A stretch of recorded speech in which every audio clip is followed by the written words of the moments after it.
예, 질의의 기회를 주신 김재원 위원장님께 감사드립니다. 1929년 10월 29일 미국 월가에 주가가 대폭락합니다. 그 여파로 은행들이 파산하고 사람들은 은행에서 돈을 빼고 은행은 가게와 기업에 빌려준 돈을 회수합니다. 가게와 기업과 은행이 연쇄적으로 파산합니다. 이때 미국 후보 대통령은 주식시장이 붕괴된 원인이 시중에 돈이 너무 많이 풀렸기 때문이다. 그래서 근본이자를 지키기 위해서 금리 인상으로 대응합니다. 미국의 총 통화량이 1931년과 2년에 30% 줄어듭니다. 은행 파산이 걷잡을 수 없이 가속화되고 대공황은 깊어지고 넓어져 갑니다. 여기서 얻을 수 있는 교훈이 경제 상황에 대한 잘못된 원인 진단은 상황을 더욱 악화시킨다는 겁니다. 우리 부총리께 여쭤보겠습니다. 예.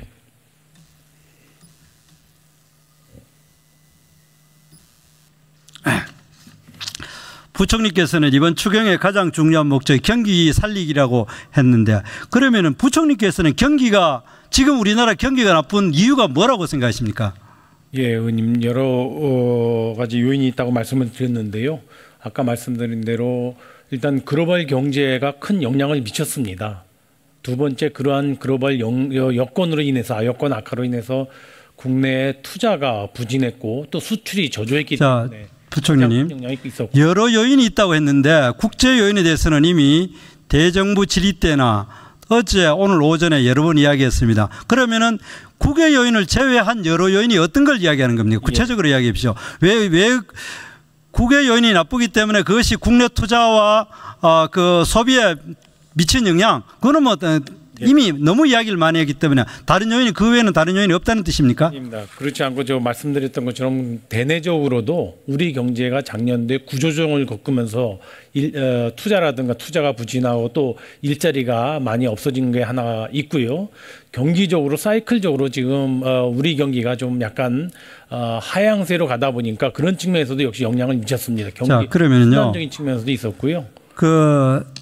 이낙연 총리가 추경에 관한 시정연설을 통하면서 IMF와 OECD가 추경 편성을 권고했기 때문에 이번에 추경을 한다, 이런 이야기를 했습니다. 그래서 실제로 그 IMF 원문을 한번 찾아봤습니다. 한번 띄워보십시오. 저기에 보면은 경기가 나쁜 이유가 해외 수요의 부진도 원인이지만은 최저임금의 급격한 인상도 원인이라고 분명히 지적했습니다. 그리고 또 두 번째, IMF 보고서에도 고용보호의 유연성을 제고해라, 진입장벽 낮춰라, 규정해라 했습니다. 그런데 지금도 경기 사이클을 이야기하고 그렇게 이야기해가 되겠습니까? 의원님, 지금 경제 활력을 회복하기 위한 정책적 노력도 하지만 정부 나름대로는 우리 경제의 체질 개선이라든가, 아니 그러니까 제가 이야기하는 거는 해나가고 있습니다. 지금 이 IMF나 OECD 보고서에 따르면은 추경하락하는 글에 따르면서 진입장벽 낮추고 고용보호 유연성을 갖추고 규제개혁하라는 것은 왜 안 하는지, 그걸 지금 이야기하는 겁니다. 의원님, 규제 여파와 관련돼서는 제가 보기에 과거 어느 정부보다도 강력하게 시행을 해왔다고 생각을 하고요. 지금도 그렇게 하고 있습니다. 고용 유연성에 대해서는 어떻게 생각하세요? 고용 유연성에 대해서는 저희가 고용 안전성을 일단 강화해 나가면서 고용 유연성을, 고용 안정성이 민노총만 지금 보호하니까 경제가 이래 되는 거 아닙니까? 지금 문제는 경제가 어려울 때는 저소득층이 고용과 그 사회 안전망에 취약한 그런 계층들을 위한 보호 노력은 정부가 해야 될 거기 때문에 그런 식으로 강화를 해놓은. 그다음 한번 봅시다. 그다음 슬라이드 한번 보십시오. 지금 1분기에 이미 하도 많이 이야기했지만 우리나라가 유일하게 거의 마이너스 성장합니다. 그리고 또 그럼 세계적인 그다음 보면은 실제로 해외여행 보면은 작년까지 무역액이 늘어나고 있어요. 우리나라 수출이. 이거를 보면은 해외발 경제가 나쁜 게 아니다, 국내 요인이다, 그렇게 우리가 볼 수 있는 거예요. 그래서 제가 지금 이야기하는 거는 그 국내 요인이 뭐냐, 바로 이 정부의 잘못된 정책인 소득주도 성장, 최저임금 인상, 그리고 또 그 과도하게 노동시간 단축, 그리고 그보다도 더한 거는 우리나라 1분기 같은 경우에는 기업들이 해외 투자를 45% 늘려요. 그게 해외 경기가 다 나빴다면 왜 외국에 갑니까? 그건 우리나라가 나쁘기 때문에, 우리나라에서 기업 환경 하기 어렵다는 것 때문에 그런 거예요. 의원님, 해외 투자는 여러 가지 요인에 의해서 결정이 됩니다. 그런데 왜 갑자기 늘어나는 건지 이거죠? 의원님, 일단 제가 보기에 아까 의원님께서 표로 분기 성장률을 보여주셨기 때문에 그런데 1사분기는 한국이 마이너스 0.4기 때문에 가장 낮은 성장률을 한 것은 맞습니다. 그러나 작년 4사분기로는 한국이 사실상 OECD 국가에서는 가장 높은 전체적으로 통계 수치에 보면은 투자와 고용에 이런 면에서 전부 다 질이 떨어지고 있는 건 사실이지 않습니까? 아니요, 의원님, 그렇게 말씀하시면 안 됩니다. 그래서 1사분기에 제가 지금 말씀드리는 거는 이번 추경 이전에 오히려 정부가 잘못된 정책에 대해서 분명히 사과를 하고 진단 자체가 잘못됐다는 걸 지적하는 거예요. 그렇게 그 마이웨이 해서는 될 일이 아니에요. 의원님, 제가 다시 한번 설명을 드리겠습니다. 수출 같은 경우에 저희 한국이 지금 7개월째 마이너스인데요. 저희가 한국만 지금 이렇게 마이너스인지 OECD 국가 다른 나라는 어떤지 제가 통계를 다 가져왔습니다. 그거는 오전에 했고 지난번에 일본은 때도 다 봤습니다. 8개월째 마이너스고요.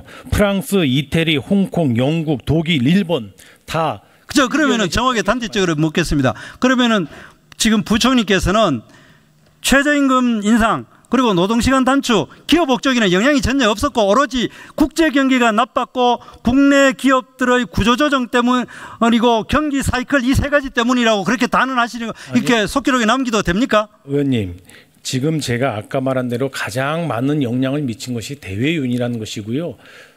최저임금이라든가 52시간 근무제 제도 대외임금도 아까 IMF나 OECD 보고서에 의하면은 이제까지 나빠가 원래 2019년 하반기부터 2020년에 주로 영향을 미칠 거라고 나와 있어요. 의원님, 그 최저임금이라든가 52시간 근무제가 다 목적이 있어서 도입된 거긴 하지만은 나름대로 시장에 부담을 준 요인에 대해서는 그래서 정부가 지금 거기에 대해서는 보완 대책을 해 나가고 있는 거 아니겠습니까?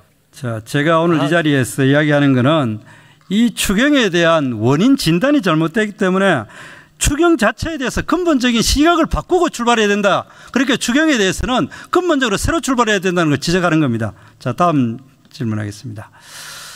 오전에 부총리께서 적자 부채는 재정 건전성에 문제가 없다고 얘기했는데 부총리께서는 우리나라 국가 부채가 얼마라고 알고 계십니까? 700조가 좀 안 되는 걸로. 그러니까 비율로 따져가 GDP 대비 금년도 추경 전이 37.1%입니다. 자, 우리 저거 보이시죠? 부채 비율에 대해서는 크게 나라가 세 가지 정도 수준이 있습니다. D1, D2, D3 이렇게 했는데 D1 같은 경우에는 정부 부채가 중앙정부와 지방정부 정도는 우리는 38% 정도 됩니다. 2018년 기준으로. 그런데 D2 같은 경우는 D1 플러스 해가지고 국민연금이나 건강보험공단 같은 경우 비영리 공공용 부채하면 D2는 42%입니다. 그리고 또 세 번째 한전이나 LH공사 비금융 공기업까지 합하면은 이거 D3라고 보통 이야기하는데 60%나 됩니다. 그러면 왜 외국에서는 D2까지만 이야기하느냐? 외국에는 정부가 지급 보증을 하는 한전이나 그 LH공사 같은 게 없기 때문이에요. 그렇기 때문에 우리나라는 정확하게 외국과 비교하려고 하면은 부채 비율이 우리 37%, 38%가 아니라 60%를 가정해가지고 우리가 경제를 정책을 설정해야 되는 겁니다. 그렇지 않습니다, 의원님. 의원님, 지금 말씀하신 D1, D2, D3가 있는데요. 저희가 D1 기준은 의원님 말씀하신 대로 제가 아까 말씀드린 37% 정도가 되고요. D2로 하면은 40%가 됩니다. 42%입니다. 아닙니다. 제가 더 정확한 통계를 갖고 있는데요. 그 300개 기업 공공보험 그럼 D3는요? D3는 저희가 갖고 있는 17년 숫자는 56.9%입니다. 그런데 대개 OECD나 IMF는 D2 정도로 비교를 하지 D3는 비교하지 않습니다. 그러니까 미국에 우리 한전이나 인천공항공사 같이 정부가 지급 보전하는 그 공기업이 있습니까? 그거 없어요. 없다는 걸 전제로 하고. 그리고 또 하나 우리나라 D3 말고 D4라는 개념은 없지만은 금융공기업이 있어요. 산업은행 우리나라 정부가 지급 보증을 하고 있습니다. 이런 데까지 합하면 우리는 60%가 아니라 그보다 넘어요. 자, 우리 그걸 논쟁을 하기 전에 증가 속도를 한번 보겠습니다. IMF 직전에 우리나라 D1 기준으로 11%, 여기 자료는 없는데 11%였습니다. 지금 현재 37%, 38% 이야기합니다. 매년 1%씩 늘어납니다. 그리고 지금 문제가 되고 있는 아까 처음으로 되돌아가 D2에 문케어로 가지고 3조 흑자 내던 건강보험이 적자로 3조 적자로 돌아섰어요. D3에 탈원전 때문에 매년 10조씩 흑자 내던 기업들이 마이너스로 돌아가고 있어요. 이번 추경의 가장 중요한 재원이 3조 6천억의 부채입니다. 이번 추경이 이렇게 D2, D3까지 생각을 한다면은 기본적인 전제도 나는 굉장히 잘못됐다. 이번 추경에 대해서도 근본적으로 재원에 대해서 다시 출발해야 된다는 것에 제가 이야기를 하는 겁니다. 의원님, D2 기준으로 하면 OECD 평균은 110%고요. 일본은 233%입니다. 저희가 D2 기준으로 해도 40%이기 때문에 OECD 국가의 우리 경제력 규모와 비교해 본다면은 뭐 저희가 뭐 국가 채무 GDP 대비 국가 채무 수준이 뭐 낮을수록 더 좋다는 측면에서 본다면 저희는 선진국에 비해서 굉장히 낮은 수준이라는 걸 다시 한번 제가 말씀드립니다. 이야기 안 하려고 했는데 일본 같은 경우는 220%인데 일본의 국채를 가지고 있는 건 다 일본 사람들이 가지고 있어요. 이자율도 거의 0%고 그리고 또 일본 같은 경우는 순대외 채권 자체가 3조 원을 넘어요. 그거라고 단순히 비교하면 안 돼요. 자, 그 이야기는 그만하고. 국가 채무에 비해서 대채무는 월등히 높습니다. 그렇게 비교하시면 의원님 우리나라는 4,700억밖에 안 돼요.